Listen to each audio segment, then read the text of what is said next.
this car right here.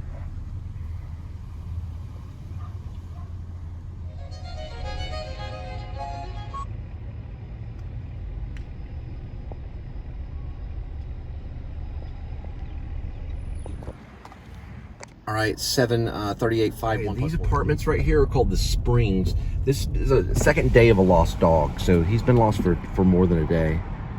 He's probably living off friendship. He's right here. Looks like maybe Chihuahua offspring. Yeah, he's in the Springs. He's been running around. He does have a collar, so we don't know if he's been locked out. But this is the second day I saw him. I saw him yesterday. He came running across the street like a wild one, and tried to follow this other couple that was, you know, on a walk with another dog, a bigger dog, and tried to attack the bigger dog. There's also a cat. But listen, cats, that's just their nature. Like the first cat I ever had, that's a Tuxedo cat right there. The first cat that I ever had, Princess Leia, also known as Miss Kitty and Warp Speed Kitty, and Captain Kirk Kitty as a female kitty. Princess Leia would just roam free, and she had a collar. She had a little bell on it, and she would attack any dog or anything. She just roamed around. She roamed free. She'd jump up on French doors, swing the door open. She'd fly down, and she'd also do this thing where she'd go, look at these people right here, completely nuts. She'd go,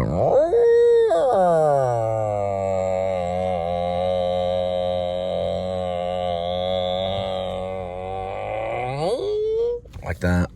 And I never knew another cat. There's a few cats that will do that. But you know, I try to get Edmund upset all the time to see if he'll do it. He doesn't do it. She'd go, maybe it's a female cat thing, but she'd go,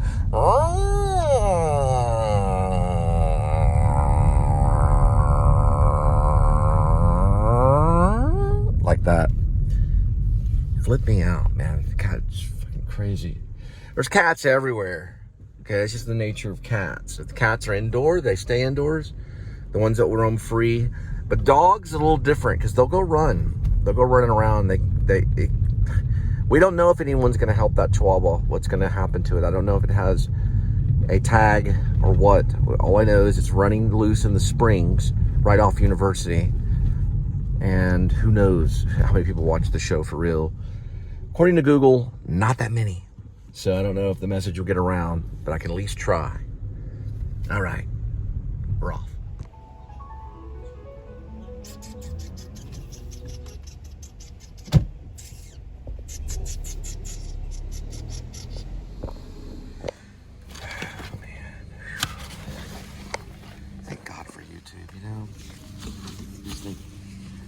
What would I do, you know? What would I possibly do? And, you know, free advertisement for huge companies that have more money than they can possibly deal with.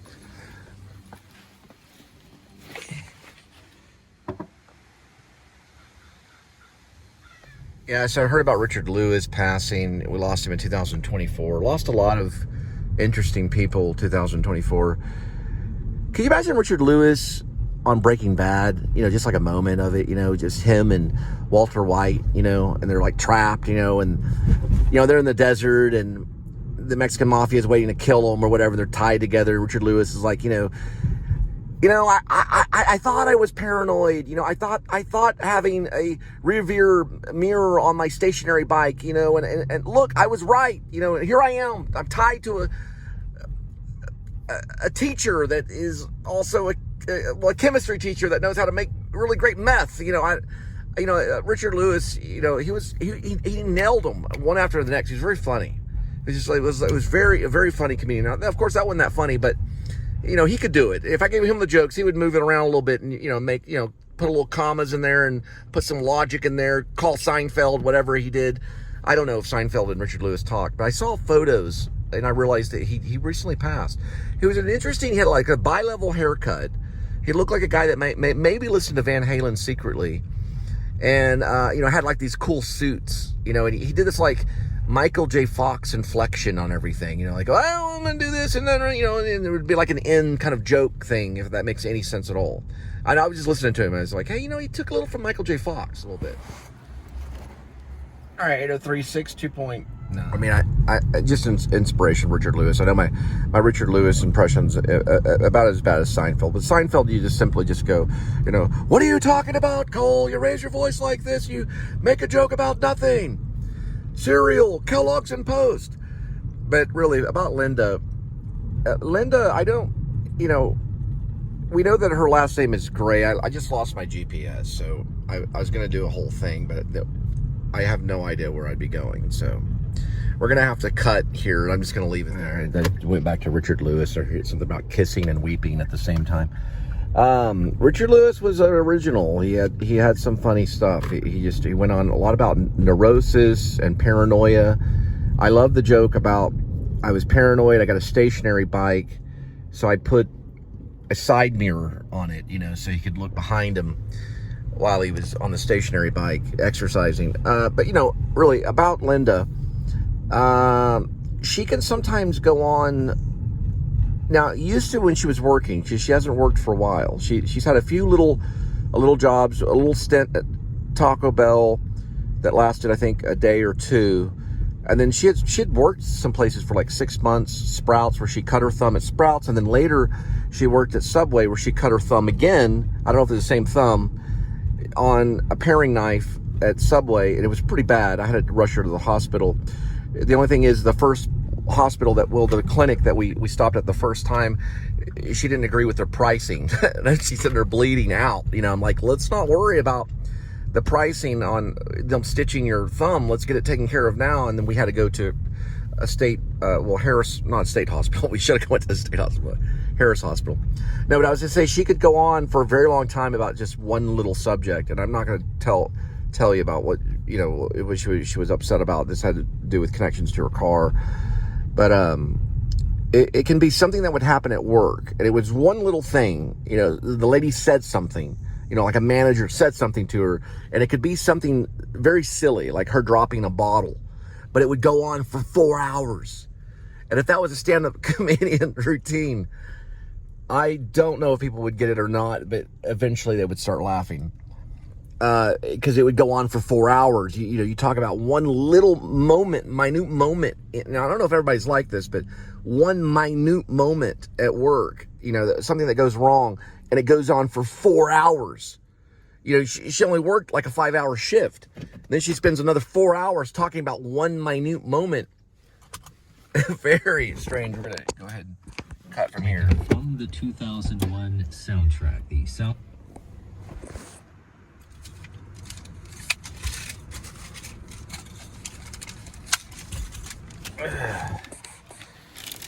Okay, you know, I'm just saying, not that I'm any better, you know.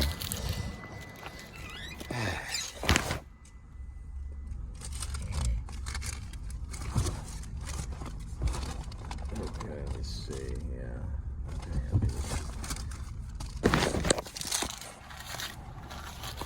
Not that I'm much better, you know. 4 hours is.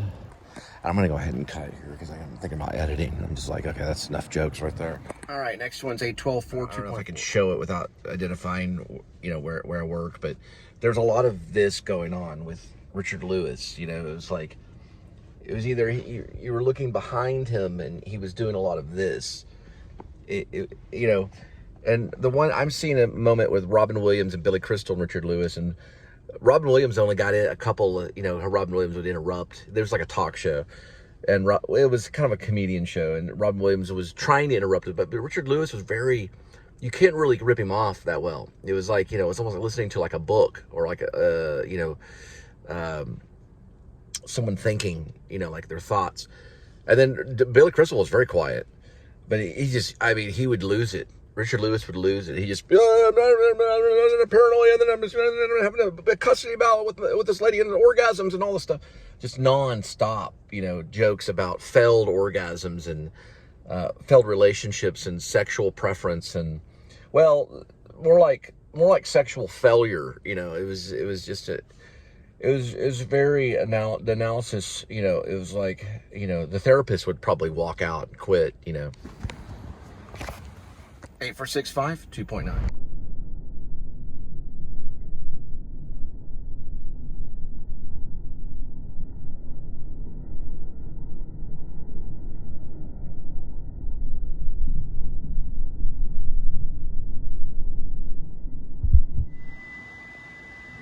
All right, next one's 90911 5.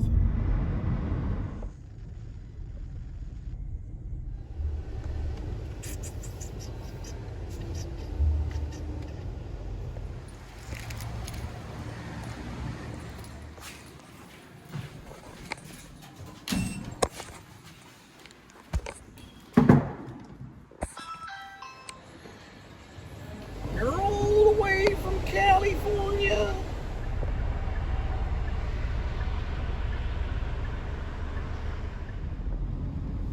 Anglican. I was baptized there. First baptism. Anglican style. Just like Henry VIII wanted it.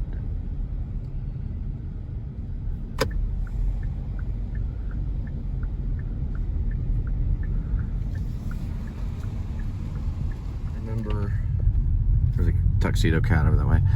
The comfort that this neighborhood gave me in the early 90s, from pretty much like, I guess 1990 to 93, but I did stay here during college too.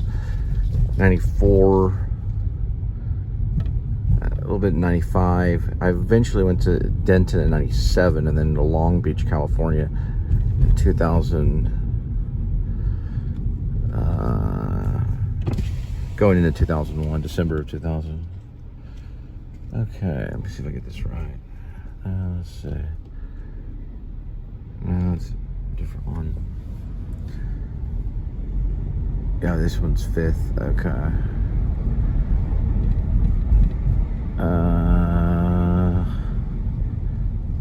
No, this one's what, 5th?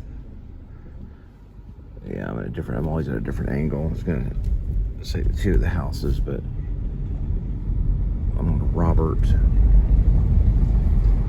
And there's 6.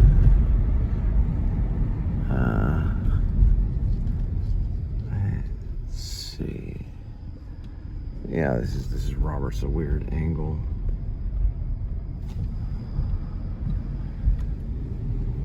There's Welling, yeah. Yeah, I just have to do a pass by on it. Yeah, it's right there. That's where I lived, right over there. You can see the very edge of it. 2618 Willing. So crossing 2600. 2618 is right down that way.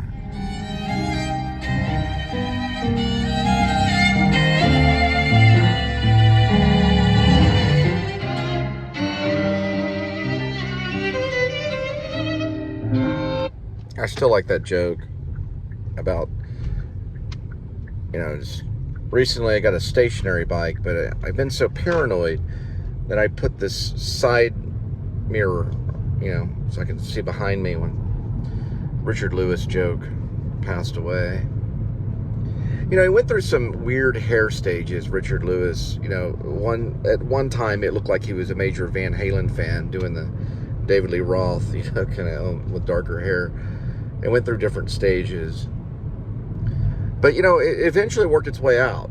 I mean, it worked its way in, or whatever you say about hair. It worked its way to like a resolution of like, okay, not too bad, you know. At one point it was it was quite the mop. If you look at some of it, I'm listening to some of his routines. Sadly enough, they're mostly based in neurosis and paranoia. I don't know. You know, with a Christian background, with me, I don't know if it would work. Yeah. I don't know if that makes any sense. But maybe a Catholic background, which I don't have. Not really. I mean, I have connections with the Catholic, but a Protestant trying to be a stand-up comedian would. I guess there could be a few. I don't know. There's probably, I don't know. I mean, at least pretty much every minister or every pastor has his little stand-up stuff that he does at the altar. You know, some joke here or there works its way in between Psalms and the New Testament. At least before they get to Matthew. 955.7, 3.3. Is Ian Curtis from Joy Division trying to sound like the devil? Radio transmission.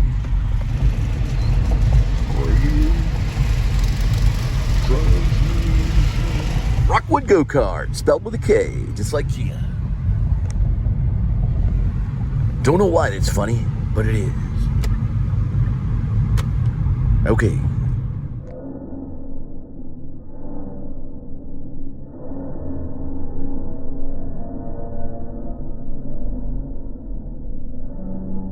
I mean, I miss those nights of HBO, home box office, comedians, you know, late night, whatever. I don't know, the Improv, whatever it was, I don't know. You don't have that anymore. Well, I don't have cable anymore. Yeah, they have the comedy. Yeah, they do. If you have cable, which some people do, I don't. I'm new fashion. I'm not old fashioned, but people have cable. They actually have Comedy Central, is what they call it. And then, you know, you have also on the internet, if you're kind of, you know, not living in a cave any longer, and you're a new waiver, you know, you're probably doing the online stuff and seeing Funny or Die, which occasionally will watch that. You can access it on an app on your TV. Will Smith was involved. Not Will Smith, I'm sorry. Will Smith is probably on it, but Will Ferrell. Will Ferrell was involved in starting that. Usually if I'm messing up Will something, it goes to Will Smith immediately. So if I'm saying Will Hancock or whatever, it's going to go Will Smith. Hey, that kind of rhymed because Will Smith played Hancock. But what I'm trying to say is that if you're new, then, you know, you're probably going to watch internet is really what you're watching. You know, different apps is what it is now. YouTube being basically like internet television, you know, in a way. Which they may have internet TV. Roku has a TV thing. It's not syndicated. Well, if you're watching me, this is not syndicated really. This is just me on a phone, holding a phone. I'm calling it a show, so it is a show. Now it's doing Seinfeld. I'm calling it a show. It is a show. You always want to access Seinfeld. That pretty much makes it legit. If you mention Seinfeld, then it's basically television. I was almost on an NBC show. My name's Cole Spivey. I was on The Restaurant almost, but I was on a lot of almost Big Time Making It, although that only went for 2 seasons. But I'm just making this up. Yeah, if you didn't know, I'm making all of this up. It's not really scripted. Now, I've tried scripting some of it, and I just, you know, finally I just said, you know, just forget about it. Forget the script. You know, forget the script.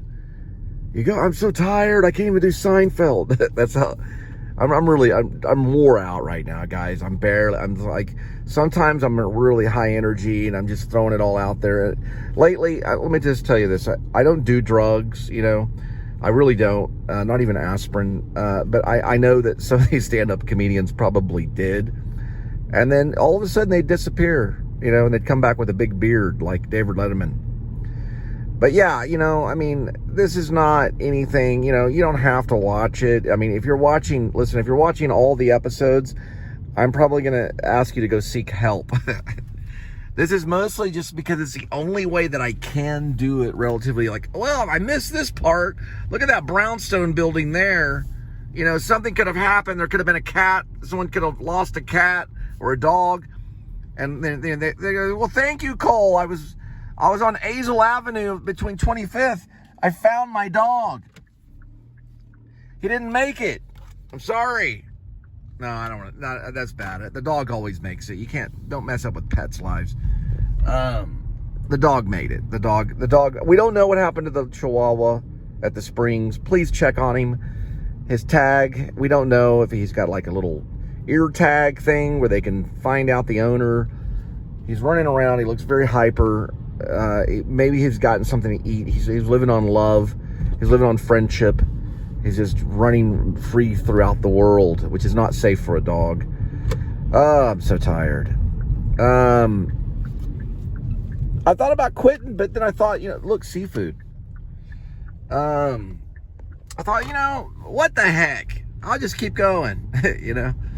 Probably a 4-parter, maybe a 5-parter, I'm sorry. Look at that sky. It's life-changing.